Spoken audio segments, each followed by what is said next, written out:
Friends, તમારું સ્વાગત છે મારા કિચનમાં. આજે આપણે બનાવીશું નાસ્તા માટે ગરમા ગરમ નવા ચટપટા ટેસ્ટી એવા લેમન ઢોકળા. તો લીંબુના ચટપટા ટેસ્ટી એવા આવા ઢોકળા તમે ક્યારેય નહીં ખાધા હોય કે ક્યારેય નહીં બનાવ્યા હોય.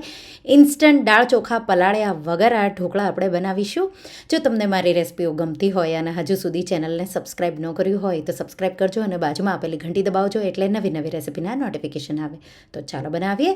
તો સૌથી પહેલાં એક બોલમાં આપણે 1 કપ રવો, તો ઉપમા અને શીરા માટે જે રવો આપણે વાપરીએ તો એ થોડો જાડો હોય છે, એ આપણે લેવાનો છે. બહુ વધારે પડતો જાડો નથી હોતો. રેગ્યુલર જે રવો હોય એકદમ ઝીણો હોય એ તમારે નથી લેવાનો.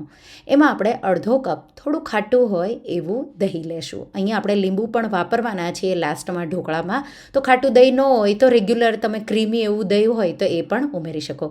એનાથી ઢોકળા તમારા બહુ સોફ્ટ એવા થશે. અને અડધો કપ જેટલું પાણી ઉમેરી દઈશું. અહીંયા મેં વાટકીનું માપ લીધું છે, એ મારા કપના માપ પ્રમાણે જ છે, એટલે હું તમને બધું માપ એ રીતે જણાવી રહી છું. સાથે 1.5 ટીસ્પૂન જેટલું મીઠું કે પછી સ્વાદ પ્રમાણે મીઠું ઉમેરી દઈશું અને એકદમ સારી રીતે વિસ્ક કરી અને બેટર સ્મૂથ થઈ જાય એ રીતે આપણે એને મિક્સ કરી દઈશું. જો તમારા પાસે છાશ હોય તો તમે આ રેસિપીમાં છાશ 1 કપ જેટલી પણ વાપરી શકો. આ રીતે સ્મૂથ એવું મિક્સ થઈ જાય એટલે આપણે ઢાંકી 10 મિનિટ જેવું બેટરને રેસ્ટ થવા દઈશું. 10 મિનિટ થશે એટલે બેટર આ રીતે ફૂલી જશે અને આવું થીક થઈ જશે. તો હવે બેટરને આપણે એડજસ્ટ કરીશું. તો અહીંયા 1/4 કપ જેટલું પાણી ઉમેરી અને પાછું બેટરને આપણે મિક્સ કરી થોડું લિક્વિડી બેટરને કરીશું. તો બહુ વધારે પડતું પાતળું નથી કરવાનું, માત્ર 1/4 કપ જેટલું તમે પાણી ઉમેરશો એટલે બેટર તમારું બરાબર થઈ જશે. બેટરને સાઈડમાં મૂકી હવે એક પ્લેટ લઈ લઈશું. પ્લેટમાં 1/2 ટીસ્પૂન જેટલું તેલ ઉમેરી અને પ્લેટને એકદમ સારી રીતે ગ્રીસ કરી લઈશું. બેટરમાં પણ આપણે 1 થી 2 ટીસ્પૂન જેટલું તેલ ઉમેરીશું. સાથે 1 ટીસ્પૂન ઇનો ફ્રૂટ સોલ્ટ ઉમેરી અને એકદમ સારી રીતે ફેટી મિક્સ કરી દઈશું. આ રીતે બેટર ફેટાઈ જાય, મિક્સ થઈ જાય એટલે તરત જ ગ્રીસ કરેલી પ્લેટમાં આપણે બેટર ઉમેરી દઈશું. ઈનો ઉમેરો ત્યારે ધ્યાન રાખવાનું કે સ્ટીમરમાં કે ઢોકળિયામાં પાણી ગરમ થઈ જવું જોઈએ, પછી જ ઈનો ઉમેરવાનો. પ્લેટમાં આ રીતે બેટર રેડી દો એટલે 1-2 વાર ટેપ કરવાની અને પછી ઢોકળિયામાં આપણે પ્લેટને મૂકી દઈશું. જો ઢોકળીઓ તમારા પાસે ન હોય તો કડાઈમાં કોઈ સ્ટેન્ડ મૂકી સાદી ડીપ આવી થાળી લઈ એમાં પણ આ ઢોકળા તમે સ્ટીમ કરી શકો. ઢાંકી હાઈ ફ્લેમ પર 15 મિનિટ, તો 12 થી 15 મિનિટ માટે તમારે એને સ્ટીમ થવા દેવાનું છે. તો 12 થી 15 મિનિટ જેવું થાય, હાઈ ફ્લેમ પર મેં એને સ્ટીમ કર્યું. ગેસની આંચ બંધ કરી તમે ચેક કરશો તો એકદમ ફૂલી પરફેક્ટ એવા સોફ્ટ ઢોકળા બની તૈયાર થઈ જશે. હલકા આપણે એને 2-3 મિનિટ માટે ઠંડા થવા દઈશું અને પછી આપણે એના પીસીસ કરી લઈશું. હવે આપણે લેમન ઢોકળા બનાવીએ છીએ એટલે મોટા મોટા ઢોકળાના આપણે પીસીસ નહીં કરીએ. એના જગ્યા પર આપણે એના નાના નાના સ્ક્વેર ક્યુબ આવે એ ટાઈપના આપણે એને કટ કરી રેડી કરી લઈશું. તો અહીંયા ઢોકળા તમારા એકદમ સોફ્ટ જાળીદાર એવા, તમે એકલા પણ ચટણી સાથે ખાઈ શકો એવા ટેસ્ટી એવા બને છે. આ રેસિપીમાં તમારે જો ઢોકળામાં આદુ મરચાં ઉમેરવા હોય તો ઉમેરી શકો છો, પણ આપણે લીંબુનો મેઇન ટેસ્ટ આવશે એટલા માટે આપણે અત્યારે એમાં આદુ મરચાં મેં બેટરમાં એટલા માટે નથી ઉમેર્યા. તો આ રીતે મેં ઢોકળાને કટ કરી રેડી કરી લીધા અને તમે જોઈ શકો છો એકદમ પરફેક્ટ એવા સોફ્ટ જાળીદાર એવા ઢોકળા આપણા બનીને રેડી થઈ ગયા છે. તો આ રીતે તમે એને અલગ કરશો એટલે એકદમ પોચા જાળીદાર એવા ઢોકળા રેડી થઈ ગયા. તો આ રીતે ઢોકળા આપણે બધા સેપરેટ કરી લઈશું. આ રીતે બાઇટિંગ સાઇઝના ઢોકળા રાખશો તો વઘાર પછી સર્વ કરશો તો સર્વ કરવામાં પણ ઇઝી પડશે અને દેખાવે પણ બહુ સારા એવા લાગશે. તો આ રીતે બધા ઢોકળા મેં સેપરેટ કરી રેડી કરી લીધા. હવે આપણે એનો વઘાર કરીશું. વઘાર માટે એક પેનમાં 1 થી 2 ટેબલસ્પૂન જેટલું તેલ ગરમ કરીશું. તો અહીંયા તેલનું પ્રમાણ તમે તમારા હિસાબે વધુ ઓછું રાખી શકો. તેલના જગ્યા પર ઘીમાં પણ તમે એનો વઘાર કરશો તો બહુ સારો એવો લાગશે.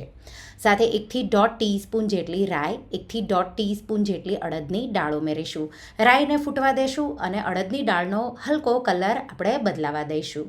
આ રીતે દાળનો કલર હલકો બદલાય સાથે આપણે 1/4 ટીસ્પૂન જેટલી હિંગ અને 1/4 કપ જેટલી, તો એક નાની ડુંગળી ઝીણી ઝીણી ઝીણી ચોપ કરી ઉમેરી દઈશું. આ રેસિપીમાં ડુંગળી ન ખાતા હોય તો કોબી ઝીણી ઝીણી ચોપ કરીને ઉમેરવાની છે. સાથે 2 લીલા મરચાંના ટુકડા, અડધી ટીસ્પૂન ખમણેલું આદું અને મીઠા લીમડાના પાન ઉમેરી મિક્સ કરી અને આપણે ડુંગળીને 2-3 મિનિટ માટે સાતળી લેવાની છે. હલકી નેચરલી મીઠાશ આવશે ડુંગળીની, એ રીતે તમારે એને સાતળી લેવાની છે. તો આ રીતે 2-3 મિનિટ માટે હું ડુંગળીને એકદમ સારી રીતે સાતળી લઈશ. ડુંગળી આ રીતે સતળાઈ જાય એટલે આપણે હવે એમાં હળદર અડધી ટીસ્પૂન જેટલી ઉમેરી દઈશું. તો આ ઢોકળા પીળા લેમન ઢોકળા આપણે બનાવી રહ્યા છીએ. બીજો કોઈ મસાલો નથી ઉમેરવાનો, માત્ર આપણે હળદર જ ઉમેરવાની છે. મિક્સ કરી 1 મિનિટ જેવું મેં થવા દીધું. હવે જે આપણે ઢોકળા રેડી કરીને રાખ્યા છે એ આપણે આ રીતે ઉમેરી દઈશું. તો છૂટા છૂટા આ રીતે ઉમેરવાના, એટલે કોટિંગ મસાલાનું બધા ઢોકળા પર એકદમ સારી રીતે આવશે. ઢોકળા ઉમેરો ત્યારે હવે ગેસની ફ્લેમ સ્લો કરી દઈશું. સાથે મેં 1/4 કપ જેટલું ખમણેલું લાલ કે પછી દેશી ગાજર તમારે ઉમેરી દેવાનું. સાથે લીલા ધાણા ઉમેરી દઈશું. જૈન તમે જો હો તો આ રેસિપીમાં તમે કોબીના આ રીતે સ્લાઇસ કરીને પણ ઉમેરી શકો. ઉપર થોડું મીઠું મેં સ્પ્રિંકલ કર્યું મસાલાના હિસાબે અને મિક્સ કરી દઈશું એકદમ સારી રીતે આ રીતે, અને બધું કોટિંગ આવે એ રીતે તમારે થવા દેવાનું છે. હવે આપણે મીડિયમ ફ્લેમ કરી 1-2 મિનિટ જેવું થવા દેવાનું છે. અડધા લીંબુનો રસ નીચોવી દઈશું. તો ખટાશ તમને ભાવે એ રીતે તમે લીંબુનો રસ નીચોવી શકો. અને પછી આપણે પાછું 1 મિનિટ જેવું એને આ રીતે થવા દઈશું. અને હવે પરફેક્ટ એવા આપણા લેમન ઢોકળા બનીને તૈયાર થઈ ગયા. ગરમા ગરમ ઢોકળાને ગેસની આંચ બંધ કરી અને તમે સર્વિંગ પ્લેટમાં કાઢો અને ગરમા ગરમ એને સર્વ કરો. તો આ રેસિપીનો આઈડિયા મેં બેંગ્લોરમાં ઇડલી ખાધી હતી, લેમન ઇડલી હતી. એ ઇડલીના બેટરથી બનાવેલી હતી, પણ ઇન્સ્ટન્ટ ચટપટું ટેસ્ટી એવું ખાવાનું મન તમને હોય તો આ મારો નવો આઈડિયા. તો મેં ઇન્સ્ટન્ટ આ ઢોકળા બનાવ્યા અને પછી એને લેમન ઢોકળામાં કન્વર્ટ કરી અને હું એને કોકોનટ ચટણી સાથે સર્વ કરી રહી છું. કારણ કે મેં લેમન ઇડલી પરથી આ ઢોકળા બનાવ્યા. તમે ટમેટો કેચઅપ, લીલી ચટણી કે ચા સાથે તમે આ ખાઈ શકો. તો એકવાર આ ચટપટા ટેસ્ટી બાળકોથી લઈ મોટા બધાને બહુ જ ભાવશે. તો એકવાર આ રેસિપી તમે ટ્રાય કરજો અને મને કમેન્ટમાં કહેજો કે તમને આ લેમન ઢોકળાની રેસિપી કેવી લાગી. તો તમને આ રેસિપી કેવી લાગી મને કમેન્ટમાં જરૂરથી જણાવજો. અને હા, જો તમને આ રેસિપી ગમી હોય તો વિડીયોને લાઇક કરજો, શેર કરજો અને મારા ચેનલને સબસ્ક્રાઈબ કરજો. અને આવી જ નવી રેસિપીઓ માટે તમે બેલ આઇકોન બટનને પ્રેસ કરજો.